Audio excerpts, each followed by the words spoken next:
on in the room. Bucks win it tonight. Oh, it was much needed off a 7-game losing streak, but the Bucks do get the dub tonight. 116-99 over the Brooklyn Nets. Come on in the room. Doc is our doctor. He writes all scripts. He gives us our medicine in our room. We are live. Crimson Crossroad Group. Justin. Yeah. Just us two here tonight. Bucks do get the win. Much needed victory for your Milwaukee Bucks tonight. They win it 116-99 over the Brooklyn Nets. Come on in the room. Appreciate you joining us. If you're joining us on the YouTube, we'll take your comments in the chat.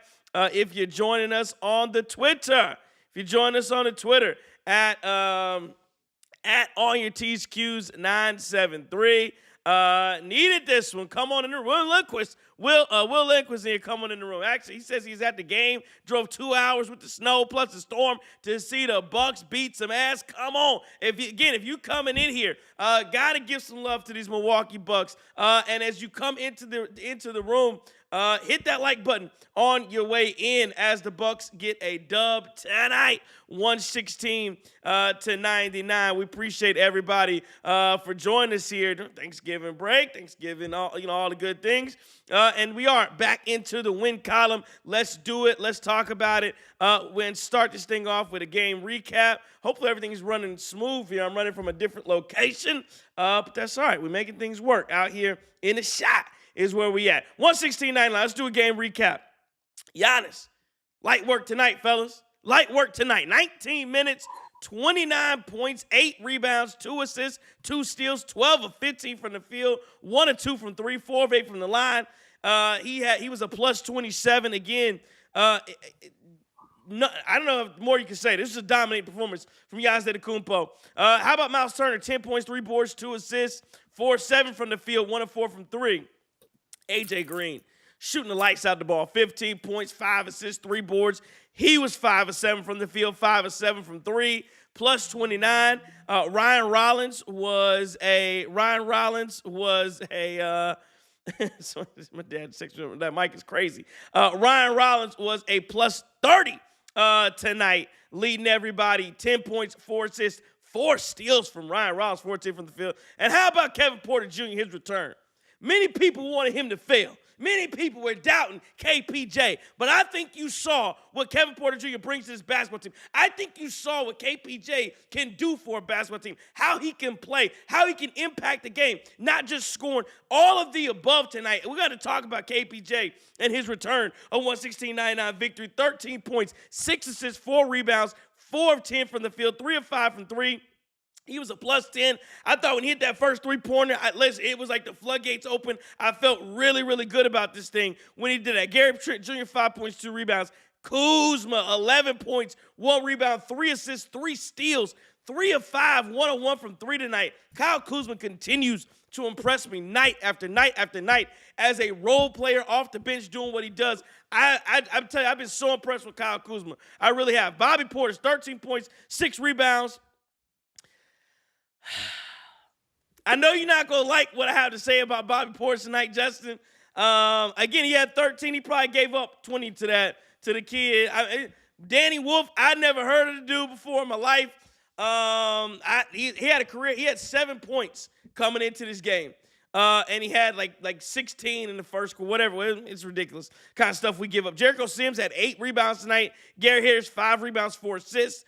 Ajax got in. Thanasi had a big dunk at the end of the game. Let's go on the Brooklyn side of things. I don't even know half of these bums. But Danny Wolf had 22, 4 and 4. I don't even feel like I got to talk about any of these guys. Nick Clax had 7, 4, and 3. Clowney, 6 points. Williams, 10 points. It was academic what the Bucks did. I'll do a couple super chats before I give my thoughts. Daryl Clayton says, I just want to call out the fools who said that KPJ doesn't make a difference. That's what they are. They're fools and they're haters. That's all it is. And Daryl, here's the thing, Daryl, about the KPJ stuff, and we're going to get to it. But again, that's how I just want to say. It's the same thing with Kuz. Just say you don't like him. Say you don't like KPJ for the stuff he did off the court. Say that, and I'm okay. I'm okay with that. I'm okay if that's how you feel. I'm not about to sit here and tell you don't have a right to feel that way. My issue is when you make it about the on the court stuff, because now you're lying. The dude can play the dude can hoop. Dude can play basketball. Let's not make on the court stuff apply to off the court stuff. Same thing with Kyle Kuzma let's not make it because he got traded for Chris Middleton. I don't like the guy. I hate the guy. We knew he was playing out of position. We knew he wasn't being utilized in the correct manner. We knew he hadn't either bought in or was not told what his role should be. Because he looks like a totally different player now. So let's not do that. Same thing with KPJ, man. You know the kicking ball. At Steelerface 21 Super Chat, appreciate it. He says, so that's what it feels like to not be on the verge of crashing out for an entire game. Dr. Thanasty interjected some much needed joy for this bench. AJ Green needs 10 shots minimum. He's the three-point pastry chef. He absolutely is. Listen, I thought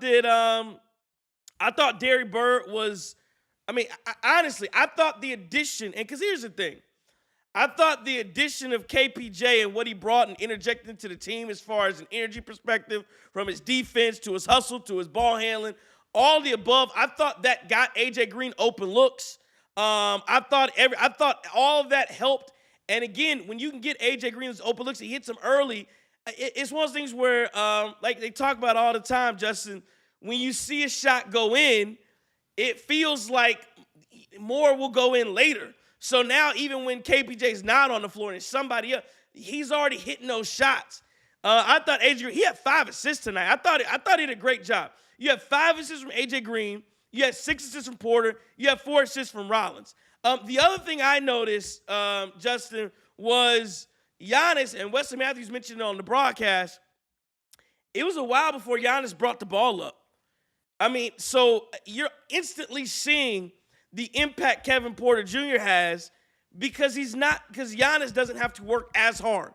Giannis does not have the responsibility of bringing the ball up every single time. The other thing you had to notice was relegated to mop duty, relegated to bench duty, relegated to the doghouse, relegated to I got to play with the same theory Thanasis plays with, was Cole Anthony. 4 minutes tonight, he got in with the end of the bench. And you're seeing now with KPJ, with Rollins, and that group, there is no more room for Cole Anthony. And I think there was a point in time where Cole Anthony, you probably would have maybe wanted him to play with those guys. He's been so bad that he's not. I do think he will get another chance as the season goes on if he's not traded or anything like that. I do think he will get another chance at some point, but I'm not mad that Doc Rivers said, hey, you got to chill. You got to relax. But tonight, Justin, what I saw, I was just happy that, like they talked about at the Super Chat, it was an easy night, stress-free basketball. You lost 7 in a row coming into this thing, and you needed a dub tonight. You needed it in a big way. 116.99, you got it. I'm going to go through. I'm going to tell you why. The Bucks are going to go 13-3 over the next 16 games. That's what they're going to do. Book it. They just got 1, so you can't go 13-3 unless you start 1-0. I guess you can. But either way, I was excited tonight. I thought it was a good job. The three-point shots were falling. The rebounding was good. Again, I know it's the Brooklyn Nets.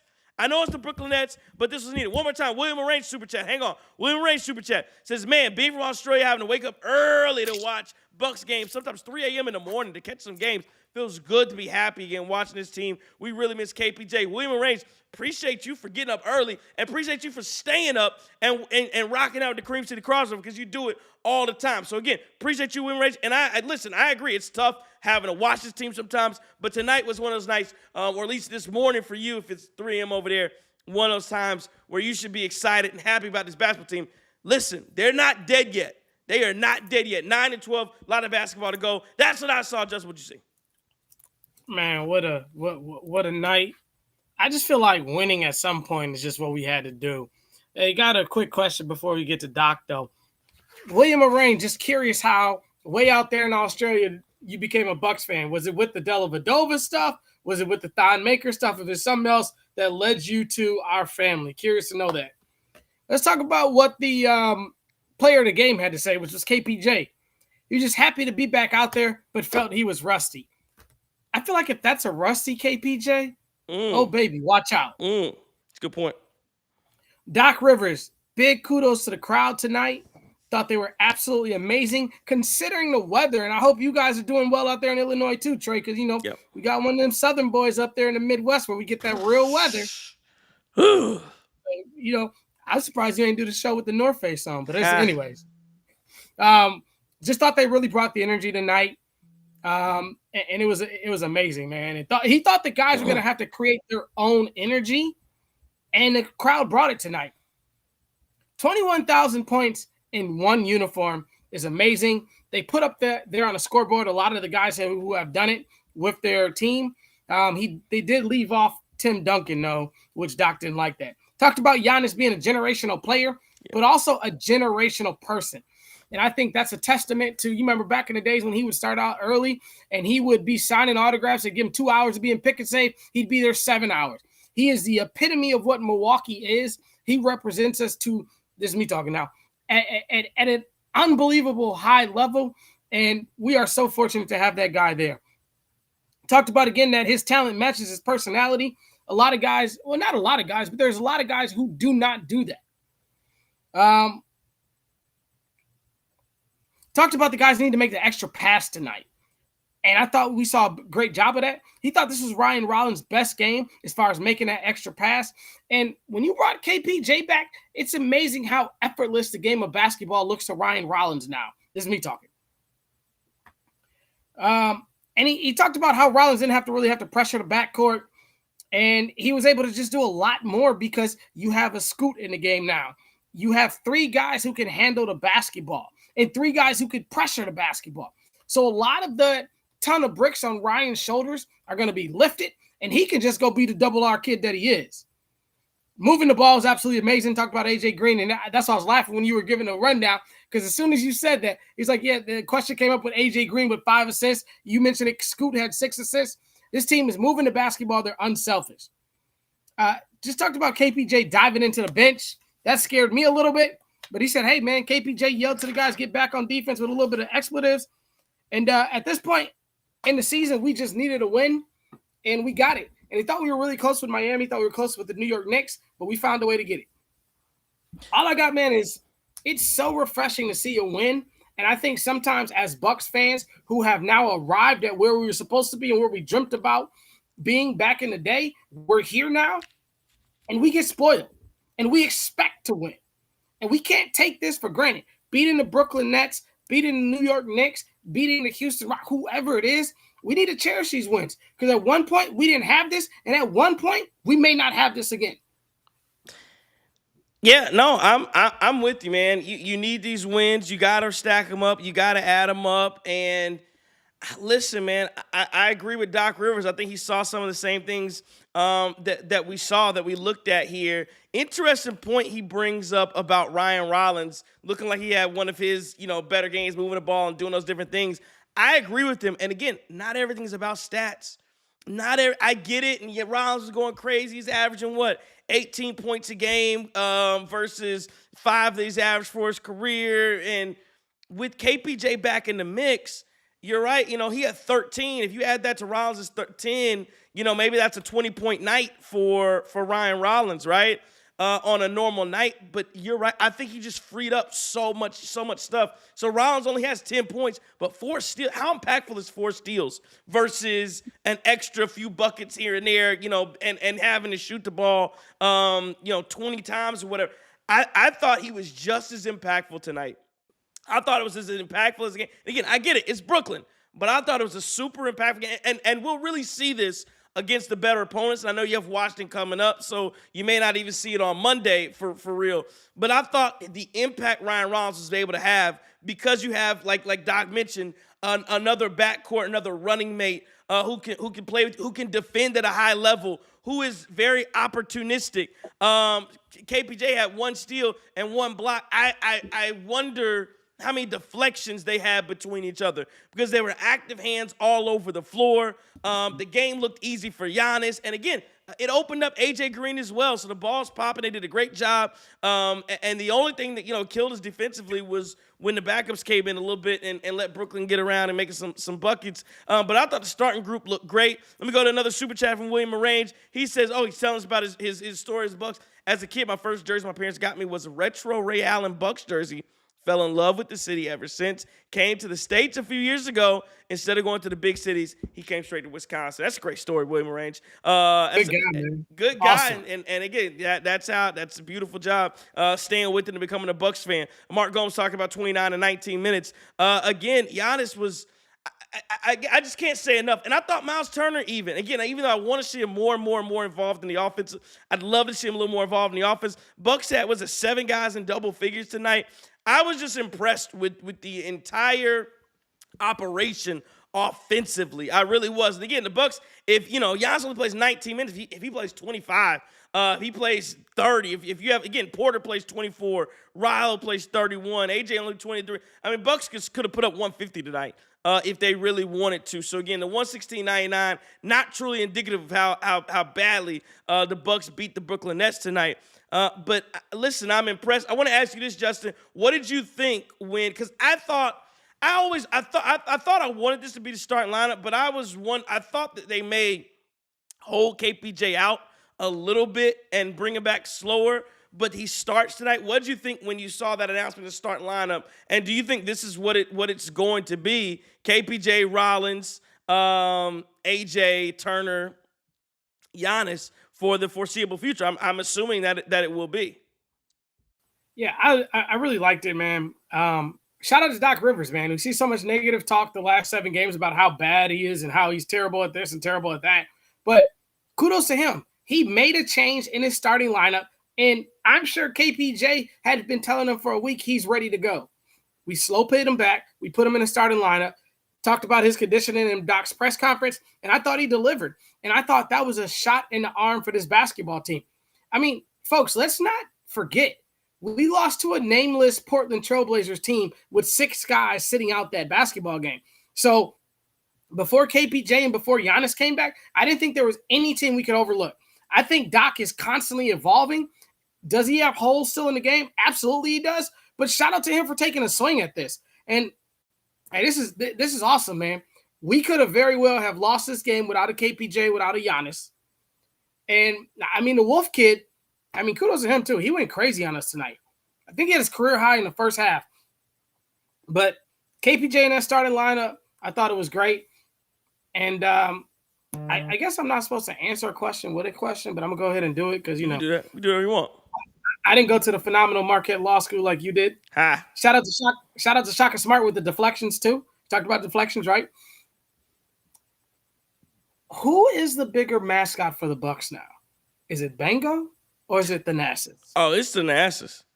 It's the man. The applause and the reaction he gets from just stepping up. And it's funny because I don't like Lisa or Wesley Matthews, but it was funny the way they. I do kind of hate that it becomes kind of a clown show. That does in some ways it gets a little odd. Shout out Joshua Sutton. He didn't say anything, but shout out to Super Chat. He gave a Super Chat, so I'm gonna assume he just appreciates what we're doing tonight.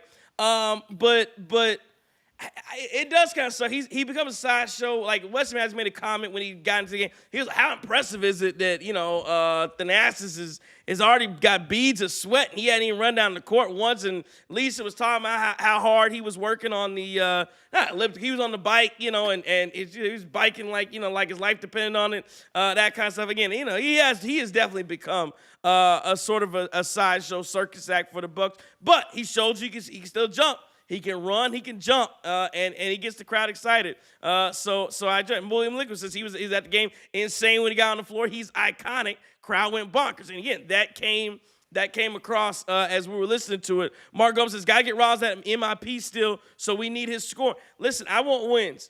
That score. Listen, let me tell you something. You can get MIP with 4. You put up 4 steals every night. You get MIP too. I promise that. Maybe get yourself on first team all defense too. But again, this was Brooklyn. Let me break this down too. This was Brooklyn. Justin, are you taking anything from this tonight?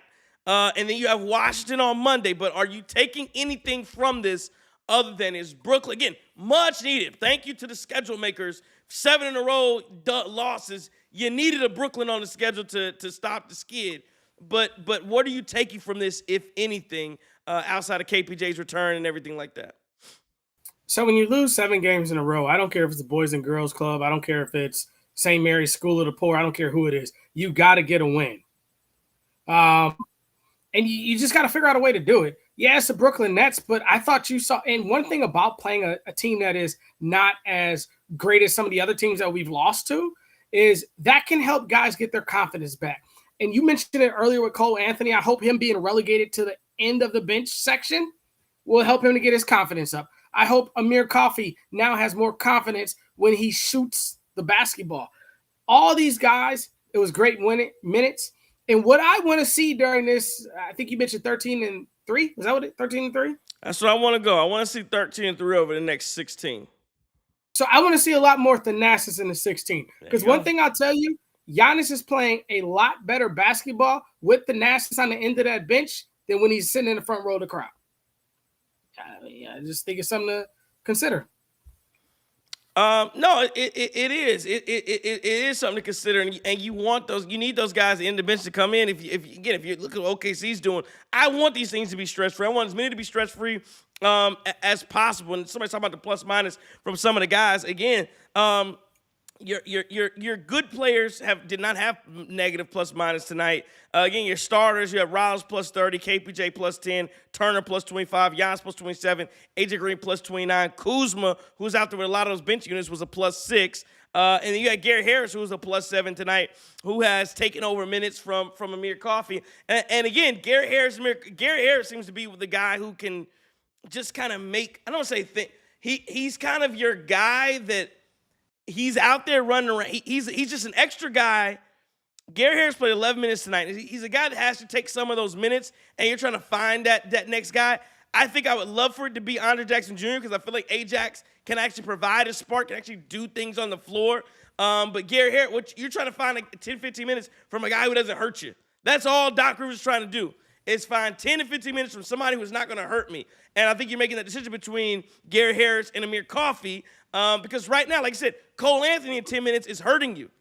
Cole Anthony, 10, 15 minutes, right? He's actively hurting you on the floor. And that's a problem. A lot of people talking about Gary Trent and Bobby Portis being concerned, problem spots. We'll get there for a second. Want to acknowledge for one moment so we'll talk about that in a second. Couple things before we get to that. I want to acknowledge 21,000 points from Giannis Antetokounmpo before I get to my 16-3 point. But 21,000 points for Giannis. They had a graphic come up. I believe he was the 6th youngest to do it. I think you just have to stop and just remark about how remarkable that is that he's able to accomplish such a thing because Justin coming in, he was a raw product. He wasn't playing a ton early, in his first years in the league. I believe he averaged 6 points a game his rookie year. So it wasn't like LeBron, like some other names on the list, I believe were LeBron. I can't remember I know LeBron was on the list. Michael Jordan was on the list. Duncan, like, who else? Havlicek. All of those guys were guys who came in highly touted into the NBA as, one of those ones and people that others thought were going to be greats. Giannis did not have that same pedigree. And then the other thing I think is interesting about Giannis doing the 21,000 is for whatever reason, and being the 6th fastest, or not 6th fastest, 6th youngest to do it. The other thing that's interesting about it is you still have a lot of people who don't consider him, KD was on the list too, who don't consider him a great scorer. Remember the big thing, the running dunks. So they don't even consider, I don't care if you run and dunk. In the modern era especially, to be the 6th youngest to score 21,000 points in an NBA career, I don't care what you're trying to sell me. That is impressive, and that means you are a scorer. You have to be incredibly skilled to score at that type of a level, at that rate. It's even harder. He's running. Well, everybody should know his move. He doesn't have 15 moves he can get to. He has a few good moves to get to. You should be able to stop it, and they can't. 21,000 points. I just had to take a second to sit back and acknowledge that because we can talk about Giannis all day long, but I feel like we don't talk about him as much on this program because it's just a given how good he is. But there's nothing wrong with sitting back and admiring the work of Giannis Antetokounmpo. Every 10, 15 shows, I got to sit back and say, wow, this dude is really doing this, and he's done it all in Milwaukee. 21,000, like you just said, in Milwaukee is crazy. There was a great philosopher, right? You might have heard of this brother. What's his Goes name? by the name of. This is when I feel like we are really like he arrived. Mm-hmm. It was two guys. Put them in punchlines of their songs. One, depending on what year you're born, some people say he's the greatest rapper of all time. I'm a little bit older, so I'm always go with King Hove. But Lil Wayne. Okay. And Lil Wayne was so amazing because he put Antetokounmpo in a punchline. But the punchline that I'm referring to is when one of the greatest philosophers out of Atlanta, Georgia, North Side to be exact, that way to be exact, Mr. Quavo says, I am the biggest buck. I am Giannis. And I sat tonight, and you look at these guys like Quavo, and don't mean to insult anyone's generation or hip hop taste or whatever the case may be, or whatever your musical taste may be. But Quavo putting this dude on there in one of his songs that is huge, and the dude is from Milwaukee. Like Giannis is from Milwaukee. I know he's from Milwaukee by way of Greece, but he is one of us. He is a Milwaukeean now, till we end. No matter, even if he goes somewhere else. 21,000 in this uniform is just absolutely a crazy. James Moore, hell no. Hell no. Hell no. You totally sidetracked me talking about, that dude's trash. Anyways, keep going. Trash. I ain't call Big Daddy. I ain't gonna call Big Daddy Kane trash, but yeah, he ain't rapping circles around Jay-Z and Lil Wayne. You're right. He's not trash. Super garbage. Okay, see, it's a little much. Terrible hip hop. Not even top 5 from his generation, but we'll keep going. What is Big Daddy? What's that? That's 80s, ain't it? Is he 90s? Was he 90s?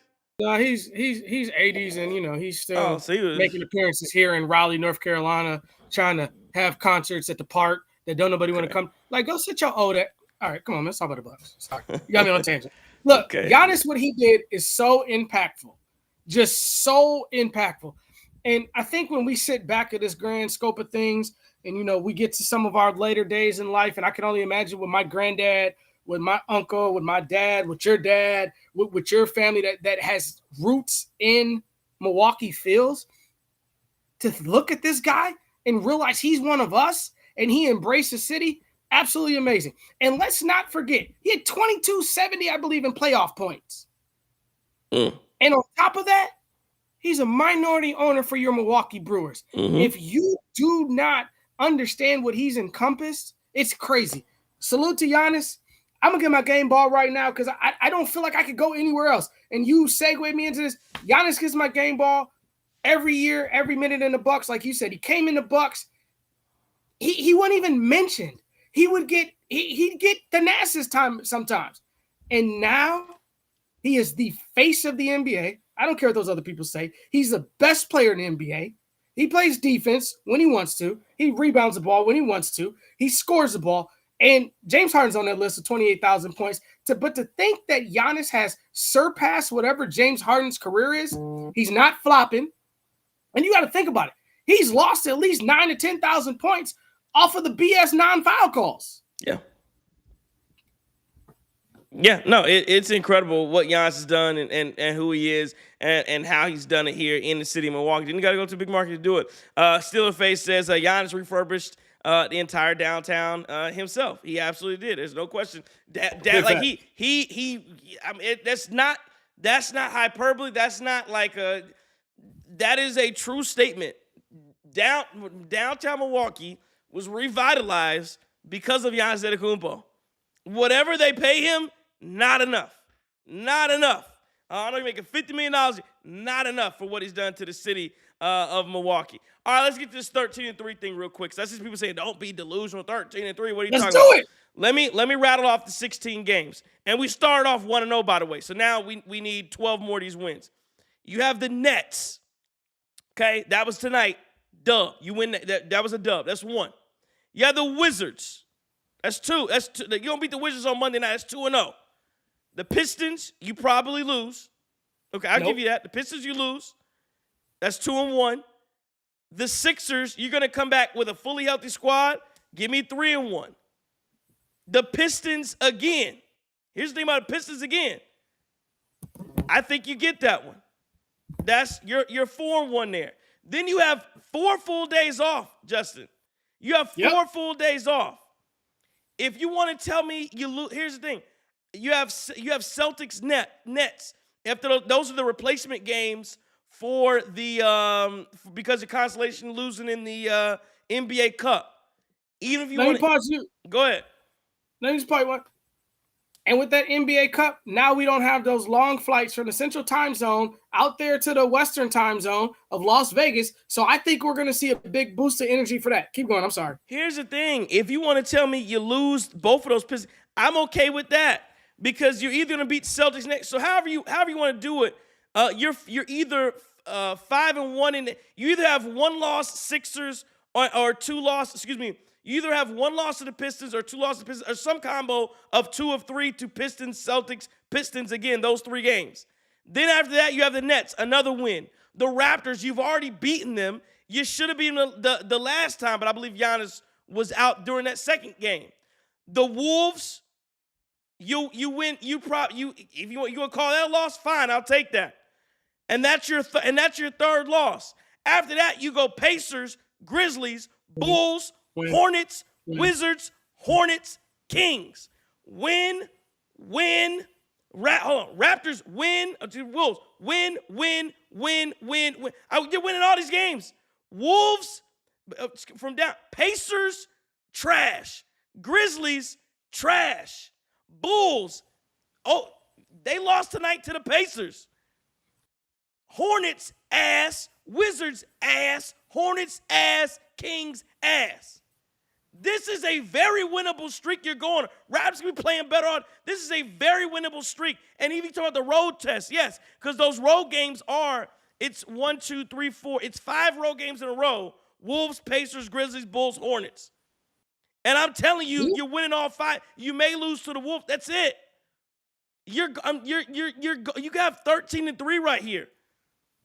You said you can't expect them to beat all the teams they should. I'm not saying that, but when you start off 8-12, you got to go get wins. I'm just telling you, in the next 16 games, I would not be surprised if it's 13-3. I would not be surprised. I just like us. You have to start off these 2, and again, it's 5. You lose to the Pistons. You're going to play the Pistons hard, but that Sixers game's going to tell me all I need to know. That Sixers game is going to tell me all I need to know, and then you're going to start rattling them off. I think this Bucks team is primed to do this. You look at, they're getting healthier. Giannis not having to play a lot of minutes. He's not going to play a lot of minutes against the Wizards on Monday night either. I feel good about this basketball team, Justin. I really do, and I like everything you have with KPJ and what he brings to this basketball team. Justin, are you in agreement with me these next 16 games? This is where the Bucks make their run again back into contention in the Eastern Conference. Yeah, I definitely agree with you. But, if anybody's been called delusional on this joint, it's been me. So when I look at the Detroit Pistons, yeah, they served us. They played great basketball against us. That's without the baddest man in the planet walking the earth playing. And that's also with his Robin not playing. And KPJ has lit a fire under us. And I know it's just the Brooklyn Nets.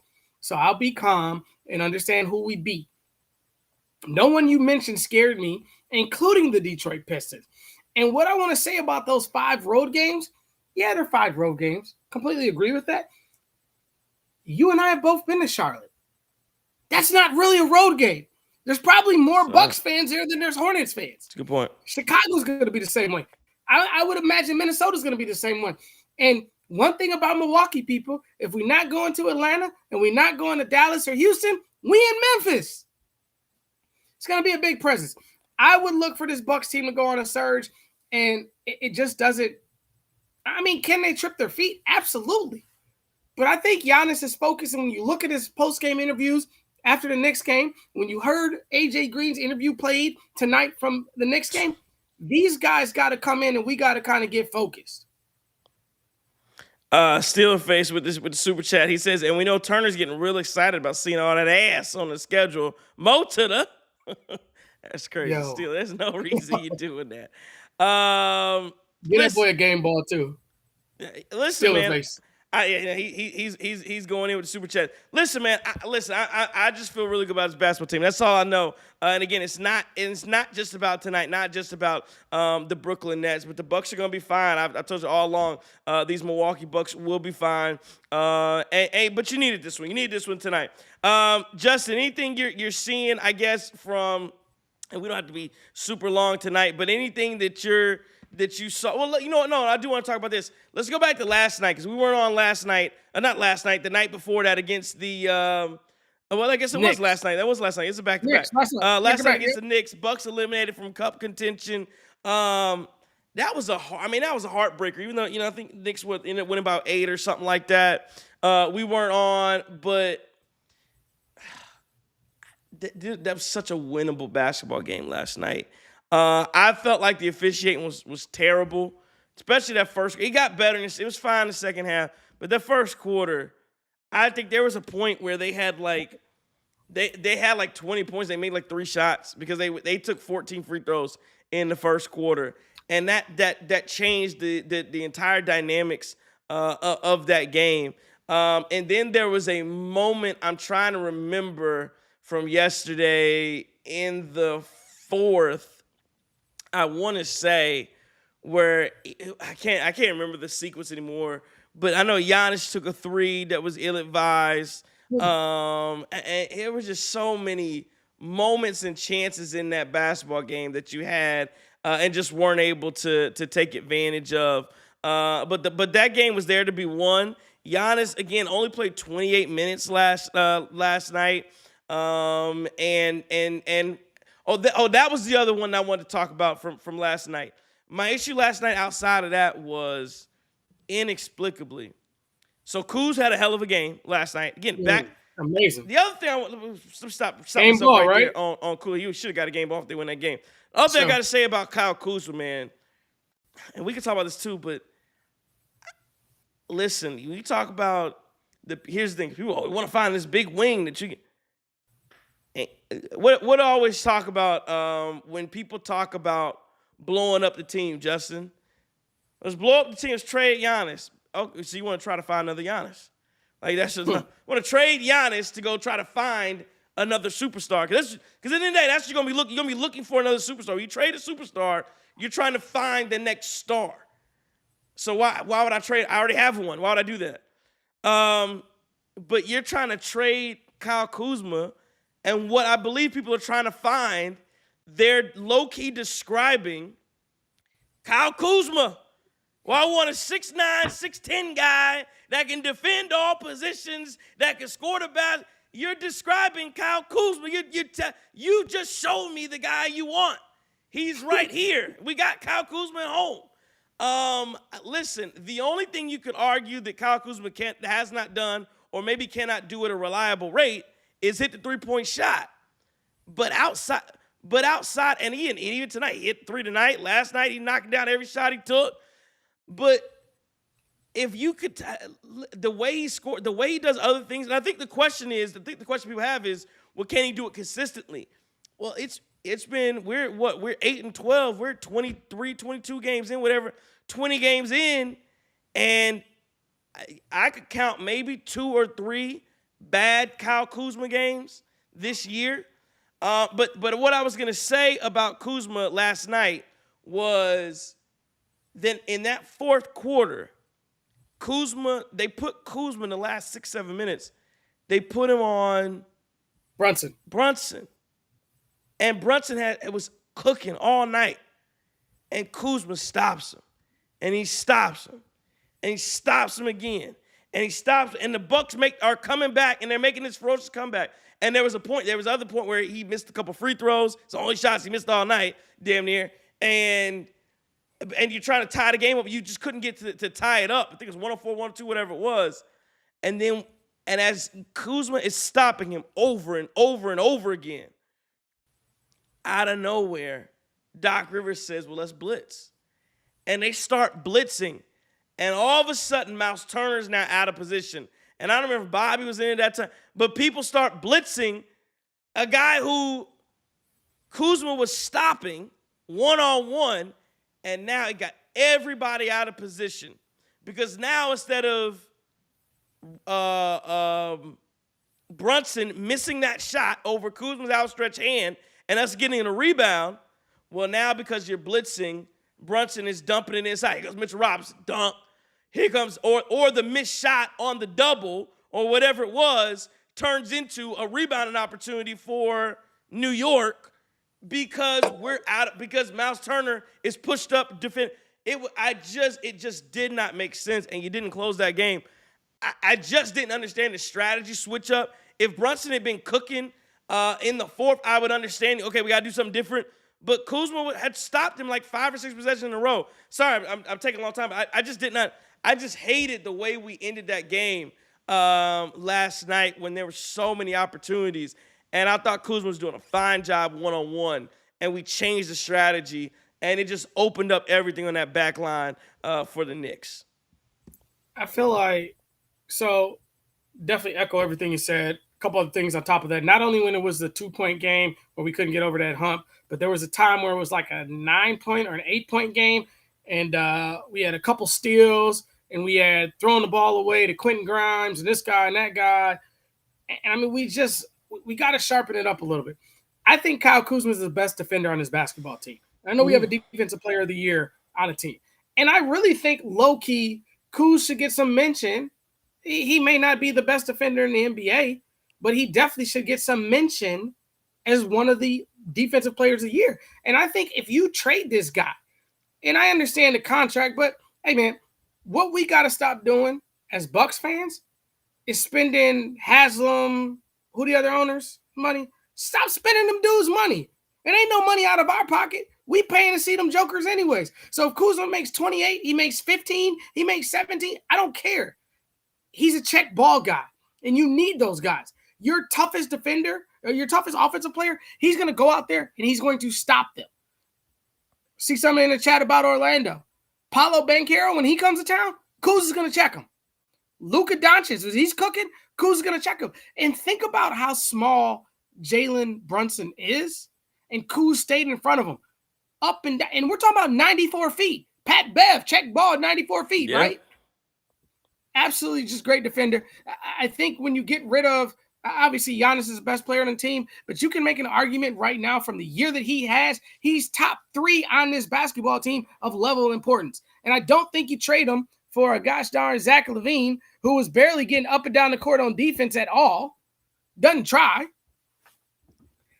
or anybody else, DeMar DeRozan or anything.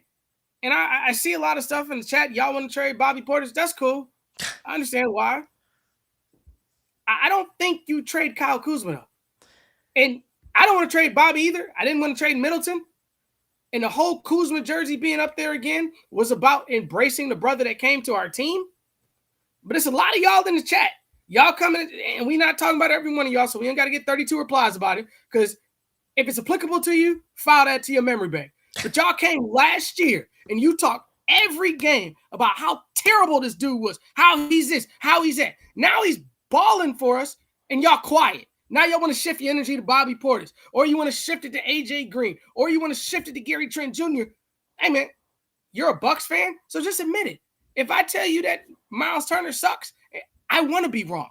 Trey, you've said it before. You want to be wrong about Bobby Portis. Sometimes he doesn't bring it the way that we want him to. But Kyle Kuzma is absolutely amazing this year, and he's the reason why we got 9 wins. He's a big factor on why we have those 9 wins. He absolutely has been a big factor, and I think you're getting that consistent play. And again, the other thing about the trades is, number one, a lot of these guys aren't trade eligible until December 15th anyway.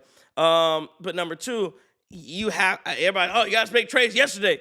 You have to see this team at full strength before you decide what trade you're making or anything like that.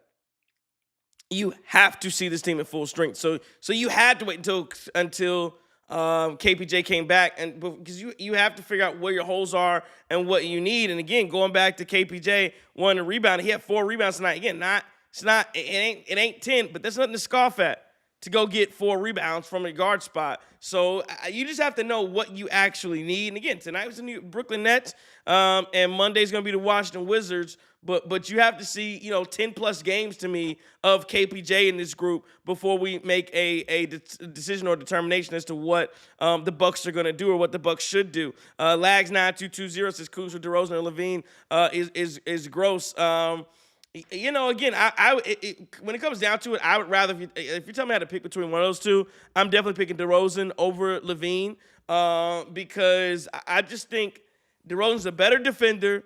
And from see people talking about contracts in the chat, from a contract perspective, it's more of a rental. It's more of a rental with DeRozan. Levine has a player option. He's gonna re-up again for like $40-some million. Levine has a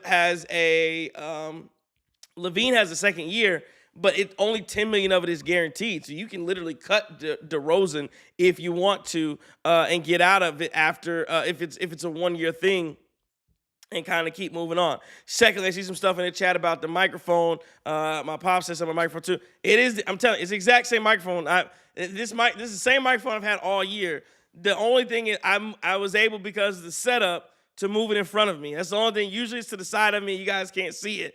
But this microphone is the exact same microphone I've had all year. NYC Randy super chat says, I think this team needs a trade, but we have to keep Kuz. Bucks fan issue is they think we need a star. We just need someone that plugs our issues. I agree with that. But again, my thing is on the trades, I just have to see the team. I just want to see the team complete first before I make a determination on what we actually need. This team's fine. Steel faces, just remember, we're undefeated with KPJ. That is correct too. It's correct. But yeah, and I agree with you. This team probably does need something else to add with it. But let's see what that something else is.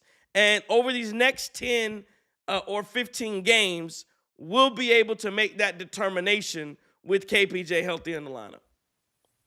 I just want to, because see Mark, he's talking a lot about how bad Kuzma was last year. Do you remember how good Desmond Mason was the first year when he came here, when he's traded for Ray Allen? Yeah, big time. I'm sure he wasn't good. And the point is, Mark and other folks talk about how bad he was last year. We talked about this till we were blue in the face a couple shows ago. You're traded for a GOAT level player in Milwaukee Bucks history.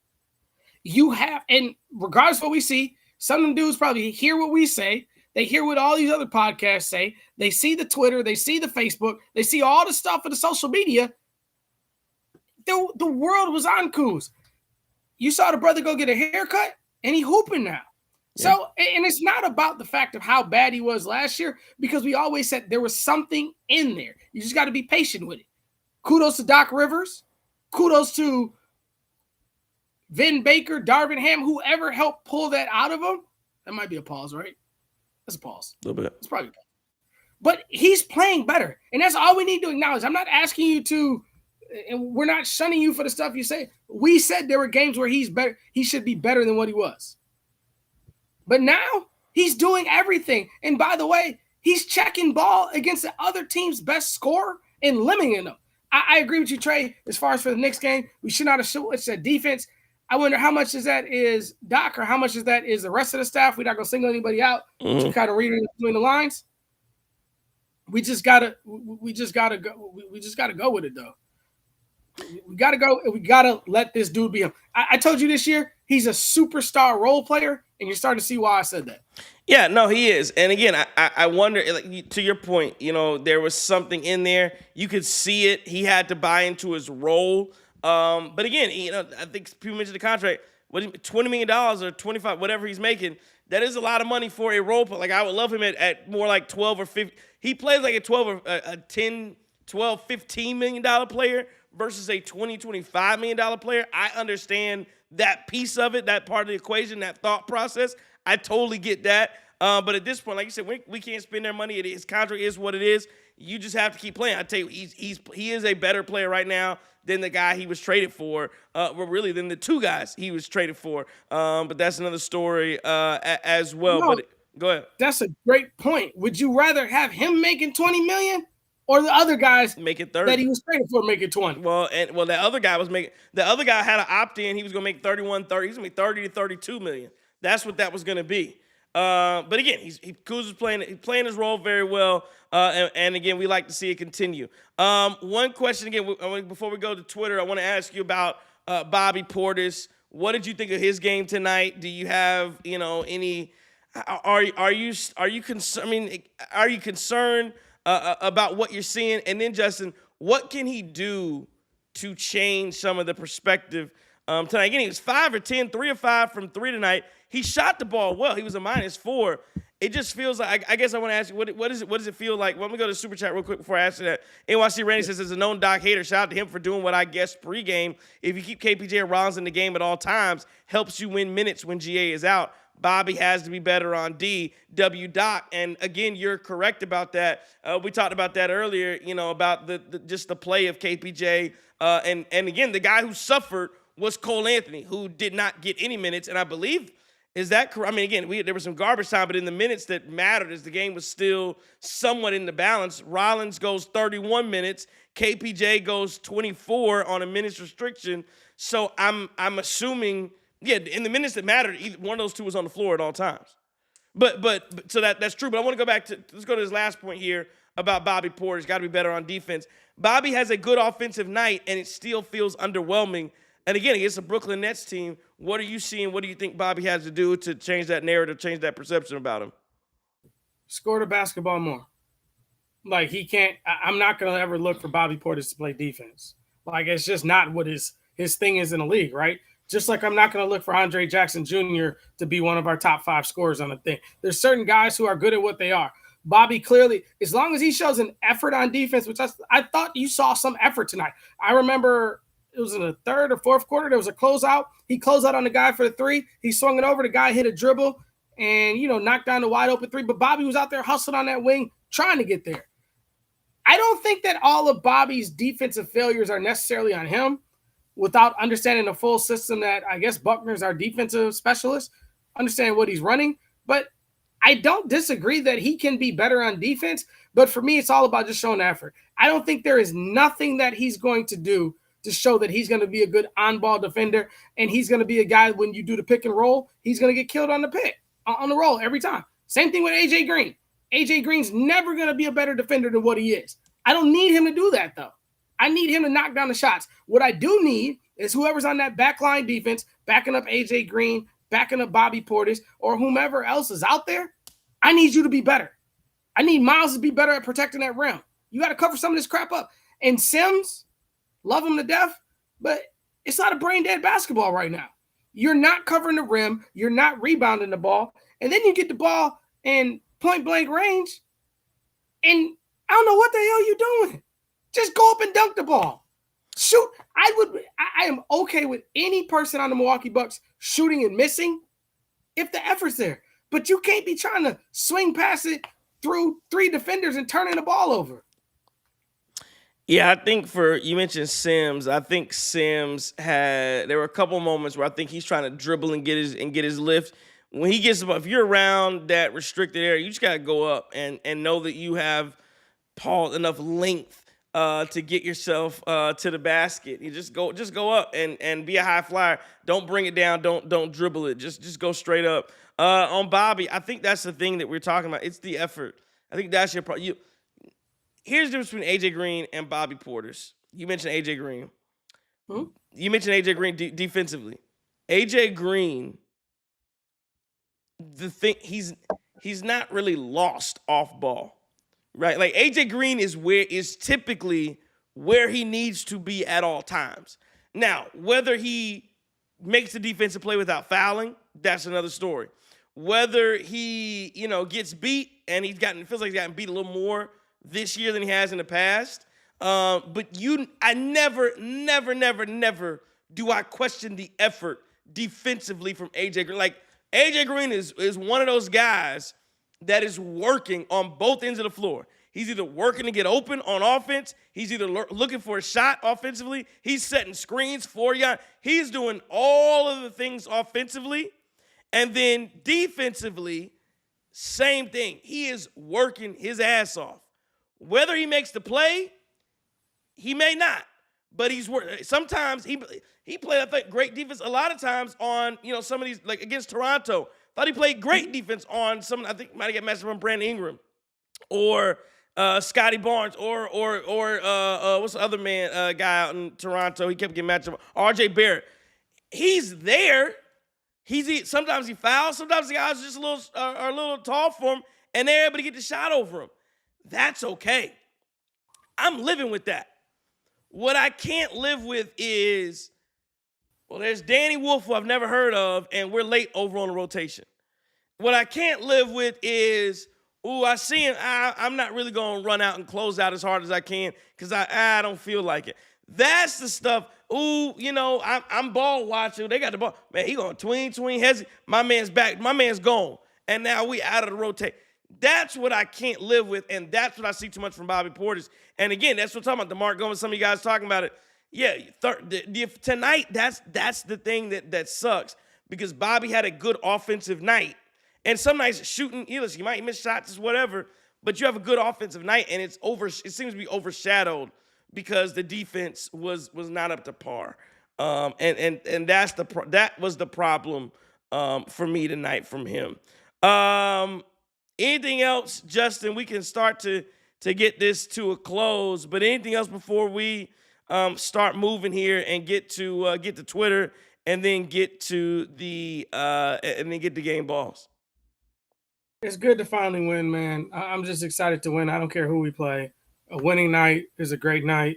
Let's go ahead. Let's get that 13-3. Let's surprise a lot of these people in the chat. Let's do a runoff 16. You think George Weber give you a free cheeseburger too? You close enough to go get one of them joints, by the way. Maybe. I am close. This time. All right, let's do it. Let's see what they got on Twitter here. At JPhil in Texas says Nets stink, but that's what a great team does to a bad team. Blows them out. KPJ, MFers. Absolutely, JPhil.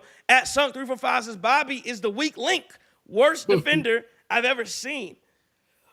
He's so bad, he makes Joker look like prime Bill Russell. He can't stay with the shooter to save his life. He gives up layups like free candy, and he can't even rebound defensively. Trade him while his value is still high. Is his value high? That's the question here, Sunk345. Yeah. I'm go ahead. But we got to remember, well, not we. Just remember, when you're talking about how bad Bobby sucks, how terrible Bobby is, Bobby's this defensively, Bobby's that.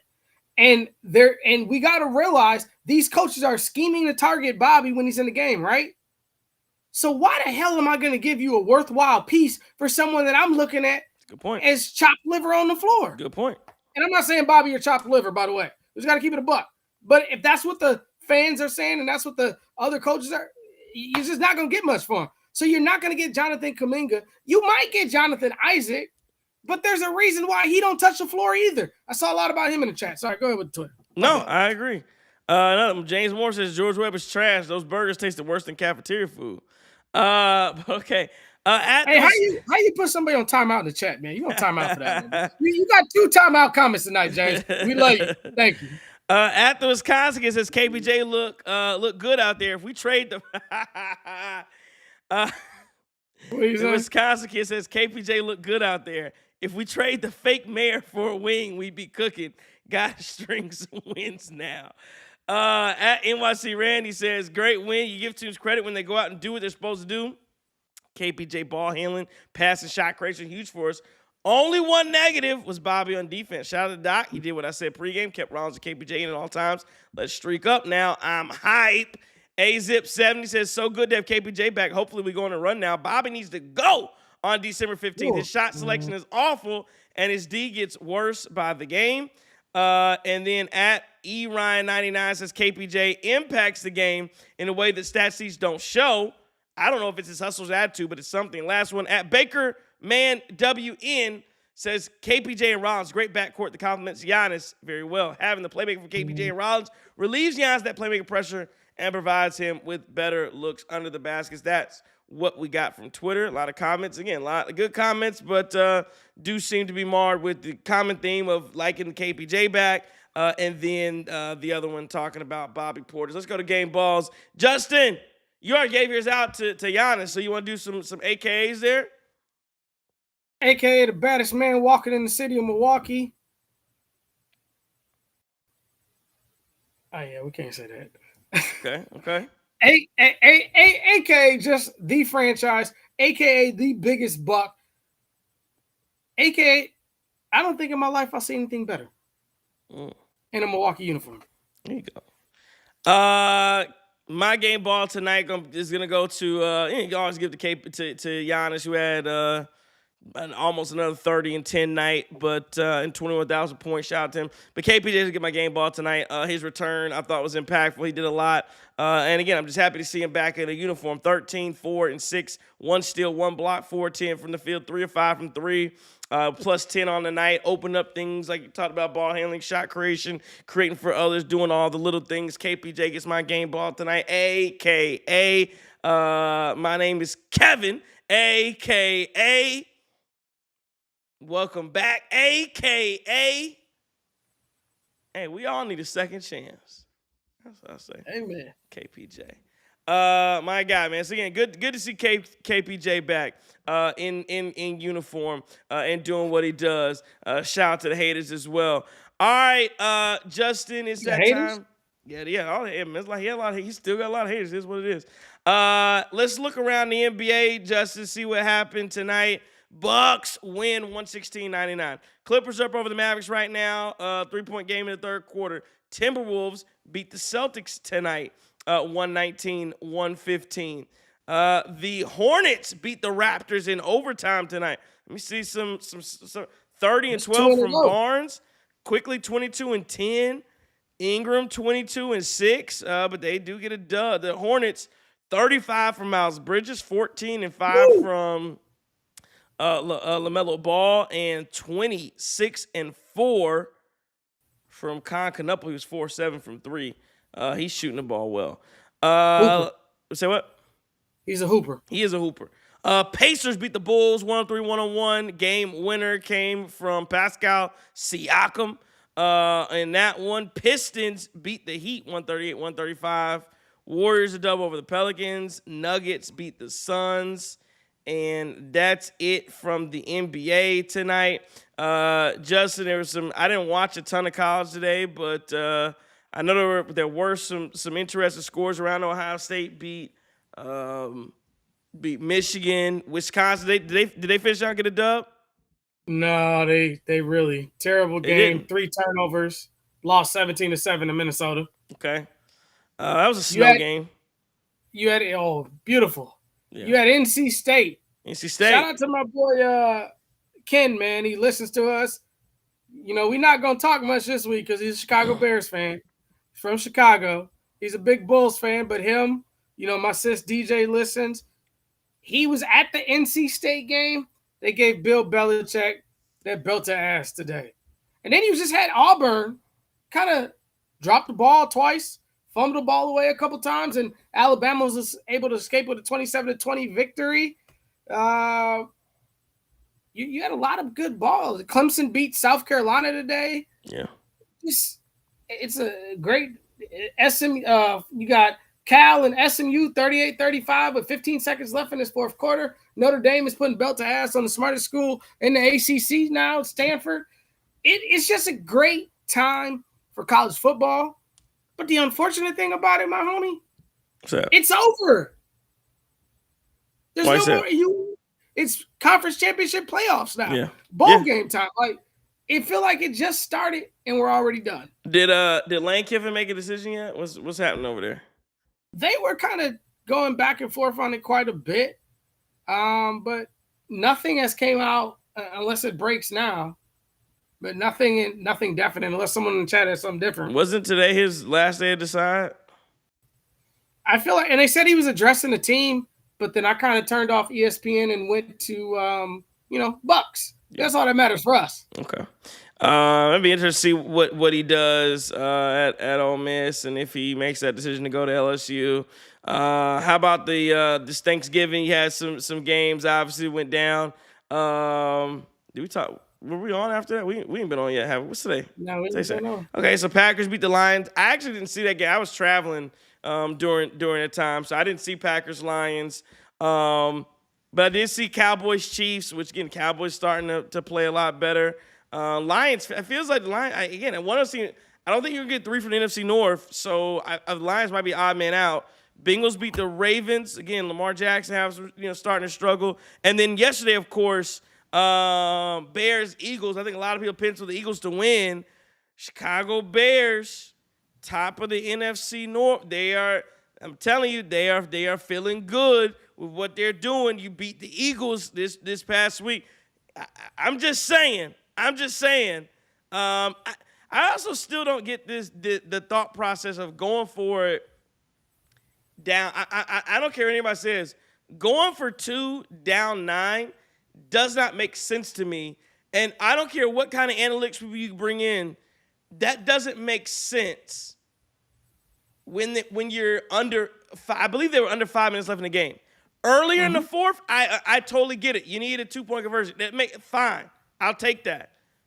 But down 9 with less than 5 minutes to play, it's a difference. But like people, you need a 2-point conversion. Agreed. You do need a 2-point conversion. We're not disagreeing with that. But you need an extra possession. Like that makes I can get a stop, get the ball back down 8, and be going in to tie the game. Versus if I miss that extra point and I'm down 9, now I have to score and get the ball back all within 5 minutes just to go back down the field and score again. It doesn't make sense. It doesn't make any sense. No, you're absolutely right, and I felt like that kind of I don't know what this. I mean, shout out to the Bears. It's hard for me to say. That's a good solid win. I mean, the Eagles suck. They're just reeling as reeling could be. But however, that Chicago Bears team could have very well went in there, laid an egg, and played terrible football. I think that they've been quite a bit fortunate on the schedule and stuff like that. But 9-3, it is what it is. So what my Packers got to do is we got to strap up. Like they used to tell you back when you was at Howard, Trey, you got to strap up. When that other HU come to town, you got to strap up. And if us as Packer fans, if the Packers feel like they better, we got to go ahead and do it, man. Michael Parsons is absolutely amazing on Thanksgiving. He's been absolutely amazing. Every time he talks, I just love him proving Skip Bayless, Colin Cowherd, and Cameron Newton wrong. If we make it to Santa Clara, I want Cam to have a front row, and I want him to get one of them top hats on, and I want him to get the green and gold bow tie and all that stuff. But the Chicago Bears, they're doing good thing, man. I just want to stop you real quick. Cal with SMU. SMU had a field goal to tie the ball game up. They blew it. So that means your ACC championship game is going to be the Virginia Cavaliers versus 7-5 Duke Blue Devils. And if Duke finds a way to win that football game, Brody, they're in the playoffs. Wait, Miami didn't win it? Miami's not No, it's Virginia versus Duke. Wow. It's nasty. It's nasty work. Yeah, Duke sucks. Well, I say they suck, but they don't need to be. I don't know if they win the ACC championship. What's Virginia's record? I didn't get this. Sorry, I just got an update on the phone while we was doing this. I'm going to tell you, though, college football has been absolutely amazing this year. We're going to, next year, the Guru and myself, we're going to be at a playoff game. I'm going to go ahead and speak it into existence. Okay. Since both of us are in the South, we're going to go to Madison, Wisconsin, and we're going to see that boy on the shirt come in there. We don't let no cowboy hats in there when it get cold now. You're going to have to go ahead and put that skull cap on. You know how it is out there. You left your cowboy hat in Charlotte. It's going to be cold. We're going to see Deion Sanders come up to the cold where he never wanted to come in his career and play the Wisconsin Badgers in the playoff. Because I think that both teams have had a season. Do you call it lackluster? Yeah. It was bogus. But I think that both teams have showed a lot of promise going into the end of this month, in this last month of the season. And these boys got to hit this transfer portal hard. And these recruits, recruiting time's going on right now. So I'm excited to see what it'll be, man. I'm excited as well. Somebody in the chat asked if I'm watching Shador tomorrow. My Panthers playing at the same time, but yeah, I'll try to check out Shador a little bit. I think they're gonna have a shot against the Niners. The Niners, to me, especially the way they looked against Carolina Monday night, they were not impressive at all. Panthers really should have won that football game. There were some issues I thought schematically what Carolina did on Monday night. Running the ball 6 times, we averaged 6 yards a carry. Didn't make sense to me, but that's another story. We're gonna get beat by the Rams though. I'll tell you that. But listen, if Shador protects the football, makes a couple plays, protect the football, make a couple plays, And again, you have to your defense got to carry. There's no question about it. The Browns are going to have to hold San Francisco to under 14 points. They're going to have to hold you to under 14 points. And I say, hey, Shedeur, I need you to find a way to give me a couple touchdowns, whether maybe it's short field, maybe we create a turnover, something like that. Find a way to get a couple touchdowns and don't turn the ball over. And again, if he does that, Stefanski are going to be in a world of trouble trying to find a way not to get that game ball to Shedeur Sanders at that point. But I'm sure he'll find a way to get to somebody else. But again, go ahead. They should just fire him. Like, he's terrible. I agree. I'm sorry. Like, and then you see some of the Packer fans, they get on the floor. You see some of these other coaches, and this dude is the worst coach in the NFL. Absolute worst coach. I'm sorry. And morale killer. Like, he's terrible at his job. I'm going to tell you something. I'm not a Shedeur fan, nor am I a Shedeur hater. I just watch him play. I saw him, because I don't think we had a chance to talk about this, Trey. I saw him making throws that maybe two dudes in Packer history could make. And both of them are, one's going to be a Hall of Famer as soon as he finishes up in Pittsburgh, and the other dude is a Hall of Famer. That scramble and throwing a 70-yard dot is crazy. Tough. So, and I'm gonna let y'all know, because we in the, it's Thanksgiving, we're amongst family and stuff. Like, I'm going to let y'all know a little secret about me, right? I hated the Cowboys. But I've always been a closet Deion Sanders fan. I don't hate Deion as a coach. I don't, and I think we need to clear this BS up about Shedeur being arrogant. He's not arrogant. He told, like, when he had that post-game interview and he told you, hey, I had no reps with the ones that, he told you what it was. It's true. He told you how he disproved the haters. And he did that. And you should stand on business. The same way when Tiger won stuff and he basically told the dude that he should have practiced more if he wanted to beat him. Hey, it is what it is. You show up to play. Shedeur showed up to play last Sunday. I'm excited to watch him this Sunday. I'm going to put the red zone on because I can't, But I do think the San Francisco 49ers are tough, but they are very beatable if Brock Purdy's going to throw that ball around like that. And don't forget, you got the best player in the defense in the entire NFL. No question. He can create some stuff to put Shedeur in a lot of favorable positions, man. So I can't wait. Yeah, and I was mentioning about Shedeur and going 11 for 20, but it's just what he created and what we saw from Dylan Gabriel. They're just, I thought the biggest thing that I thought for Shedeur the last week to me was the fact that it felt like he took the coaching that we've been preaching at him for years, where you can't run around and take 20-yard sacks. So he stepped up in the pocket, stay in the pocket, stay there. If you design rollouts, fine, but you can't roll. You're not going to be able to roll out and scramble this way. That's not going to work. Either you get sacked, throw the ball away, whatever, but you can't take this 30-yard sacks. And so I was glad Shedeur took that coaching at least and made sure he protected the football in that situation. James Morrison was just taking on Houston Texans. Good football team, good defense. Hell of a defense. C.J. Stroud's taking a step back. I know they had Davis Mills, who's been playing for him for a second. And again, what's their record though? I think they're playing some decent football. Where are they at in the standings? Let me see. They got to be in that hunt, but I mean, they're behind the headset girl. You know your girl. Yeah, I know that. 6-5, and guess what? They got the headsets tomorrow. So I want to see it, and he's coming back. Yeah, so he's returning this week. Hey, listen, man, he's got to play some heads-up football, man. Like, I like C.J. Stroud, but everything started going downhill when he tried a little boy.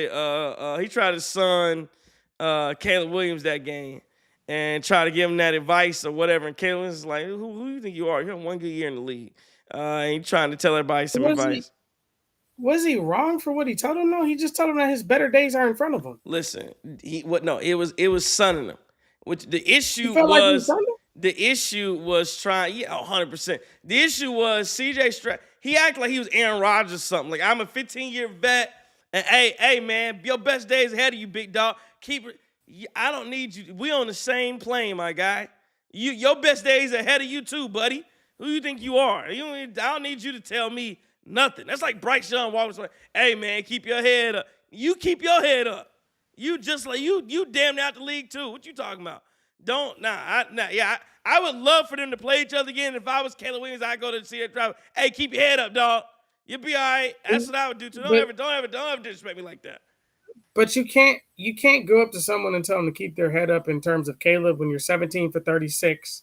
That's fine. But I'm talking about CJ Stroud. You're not the guy to do it. Who are you? Yeah, but his worst games are nowhere. Like Caleb was a 55 QBR yesterday. 55. It's fine. Hey man, just saying. Yeah. Well, they got a better record than Houston Texans. I know that. So let me ask you this: if you switch roles, yeah, right now I'm taking Caleb Williams. What's the question? That's all. You answered it. Right now Caleb Williams is ahead of CJ Stroud. Year one CJ Stroud, sure. Everything after that, I've seen a very average to below average quarterback. And I've seen Caleb Williams make plays. And again, now Caleb Williams has some lows, but he also has some high. Caleb Williams has some throws that are, wow. Caleb Williams has some, oh my God, this guy is a superstar level throws. He's got to work on being consistent and all those things as well. But Caleb Williams is he's playing as advertised in some respects. So my thing is just the 2 feet on the ground, not being able to complete passes to wide open wide receivers as a quarterback. I'm gonna go. If I had to choose the two, I would go Stroud over him. I feel like Stroud has much better. I think Caleb has a lot more elusiveness than what Stroud has. However, Stroud just throws the football better, and Caleb has to refine it. He has to get better. I don't know how much work Caleb puts in, and I'm not gonna discount him on that, but I think his completion rate is almost below 60% now. It's very pedestrian, and that defense has. I mean, look, it's only so many times you're going to be able to keep getting these turnovers and stuff like that, and eventually, Father Time going to catch up with you, man. And I'm just hoping and praying, like Dustin was saying in the chat earlier.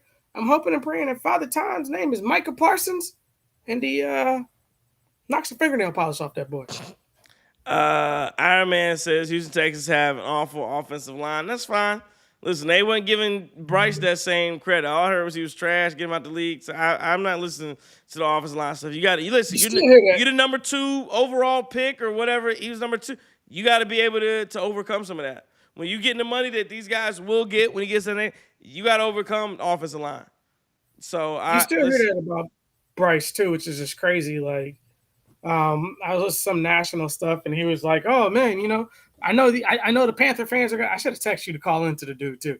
I know the Panther fans are gonna get on me because he had 1-4. Bryce is talent. He's talented, and he has a lot of opportunity. Sometimes he doesn't execute it. I take him over Caleb Williams too. See, right now I wouldn't, but again, listen, there was some mistakes he makes. It's just so up and down. That's the issue with Bryce. It's so up and down. It's so up and down. It's so up and down. That's the problem. NYC says, great punt return from the rookie. Let's go. Good stuff, Shador. Like, what the F was that? Get him gone. Wildcat in the end zone. Laughable. I'm rooting for him. Yeah, them going Wildcat. Again, I didn't watch a ton of Browns. Apparently the Browns, some people say, oh, well, they always go Wildcat. Fine. I'll take it. But again, I love to see Shador throw some touchdowns. That's all. I want to see him succeed. I like Shador Sanders. I 100% like Shador. Let me see. Somebody else says, Dustin Wagner says, I think Bryce and Caleb are similar overall. Yeah, but again, the Bears, at the end of the day, the Panthers have been pretty decent. Bears are 8-3. Carolina's 6-6 or whatever they are. So, we have to, and again, we can get doors blown off us tomorrow against the Rams. I'll tell you that right now. I'm about to get in trouble. But we cannot glorify Tom Brady, Aaron Rodgers, Peyton Manning, all these dudes going chest to chest with these coaches and cussing them at the sidelines. And then we want to crucify Shador for being confident in himself. Hey, man, like, it's wild to me. There's video where you can hear Rodgers telling you, man, F out of here to Matt LaFleur and running his own thing. And was he right or was he wrong? Well, the question is, when did he do that? Was he doing it year 1? No. It's when are you doing? Yeah, if you're an established Hall of Fame level court, you can get away with some of that. Year one, you're not. I'm not saying we're right or wrong. I'm just saying, and I don't have any problem with anything Shador said. I'm just saying from that standpoint, it's But different.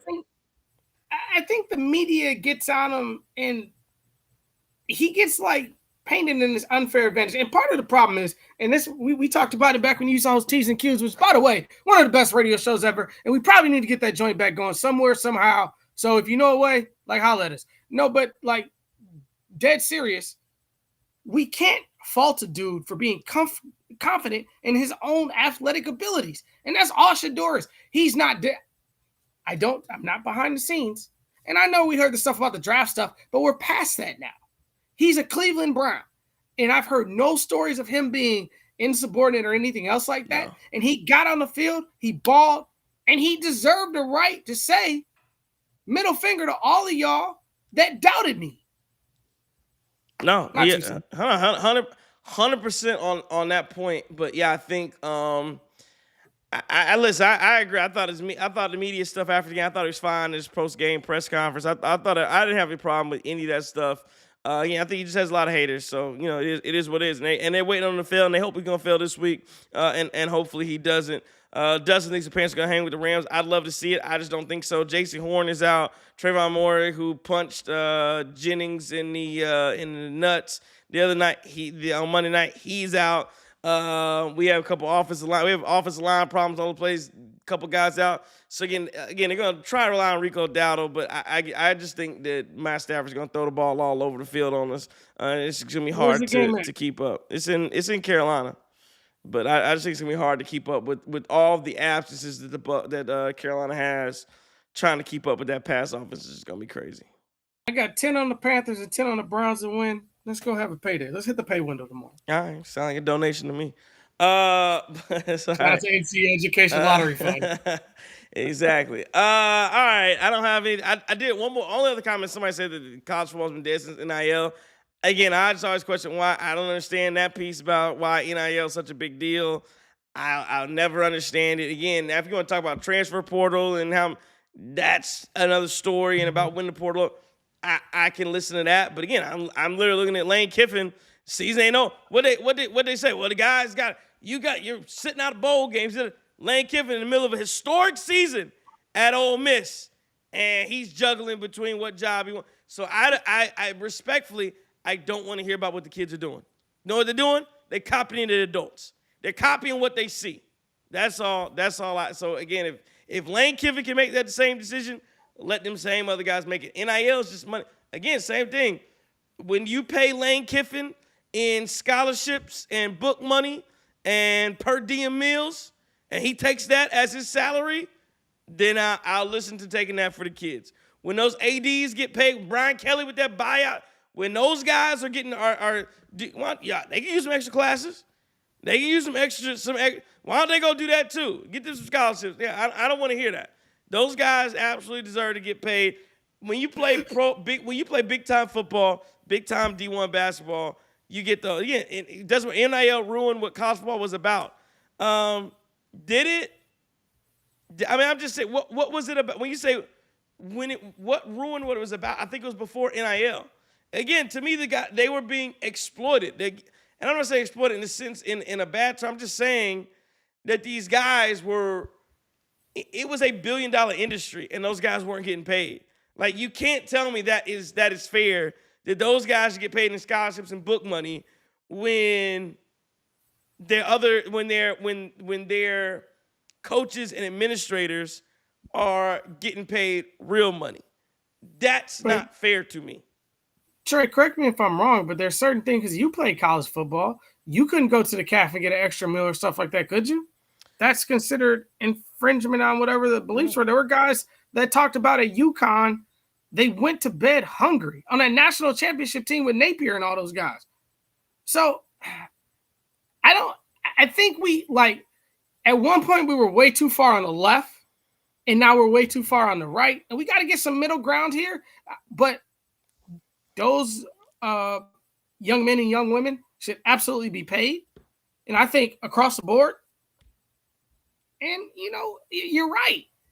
Saban made millions of dollars. Look around. You're in the lane thing is just insane that they just cut the kid. Well, you can't cut a guy in college football, but the kid from Nebraska, the Aldi's version of Patrick Mahomes, was let go from Nebraska because he was fielding recruiting calls. I don't think that was true. I don't think that was true. I just read an article on it. So let's just hypothetically say it was true. He's dismissed for that. But you got Kifflin, who should be preparing he prepared for the Egg Bowl, and now he should be getting ready for these playoffs because they're in there. And he's taking calls from Florida and LSU. So it got to be the same thing. We need spades to be spades and not hearts. Yeah, I don't think that Dylan Riley thing was true, but I do think he's gonna leave. And there's no question he about to follow his daddy footsteps and go to Texas Tech. The writing's on the wall. And I bet you I wonder if they're gonna bring out 5 out of retirement just so he can wear it over there. It's real weird. I don't know. They're saying Patrick Mahomes might need to file a restraining order against that kid for copying everything he does. All right, let's end it there. Unless you have anything else you want to get to. All right, so you don't. Bucks win it 116-99 over the Brooklyn Nets. Anything else on the Bucks and the Nets tonight before we get out of here? Let's get the Wizards Monday. Yeah, let's just get the Wizards on Monday. Wizards on Monday, and now that I know this setup works, I think we'll be able to. Are you good for Monday? For sure. All right, I could probably swing another show Monday since I know this setup works. Here again, man. Bucks winning tonight, 116-99. The road to 13-3 over the next 16 games started tonight. They're 1-0. Let's go get another one on Monday night against the Washington Wizards. Bucks win it 116-99. If you enjoyed this win, if you think the Bucks are going to go 13-3 over the next 16 games, if you were excited about KPJ's return and you didn't hit that like button on the way in, please hit that like button on the way out tonight. Let's go. James Morrison's great session, guys. One game at a time. Hey, how you climb a mountain? One step at a time. One step at a time. Let's go do it. And I appreciate you guys. Again, yeah, if you didn't hit the like button on the way in, hit the like button on the way out. We appreciate you for joining us. You could have been anywhere in the world, but you were here with us, and we appreciate that on your Thanksgiving weekend. Hope you enjoyed it with your families, doing whatever you were doing, eating good food, all that good stuff. And again, we really appreciate you hanging out with us on a Saturday evening, getting ready for football Sunday, and just staying in the football weekend mindset and mentality as the Bucks get a W tonight, 116-99. Again, we appreciate you for hanging out with us. Again, tell a friend to tell a friend to tell another friend about the Cream City Crossover. It is the best Milwaukee Bucks postgame show in all of the land. I don't have anything else. So this has been a Cream City Media Group production from the Group Chat. Justin. If I am the enemy, it's only because I dare to tell you the truth. Don't take no wooden nickels.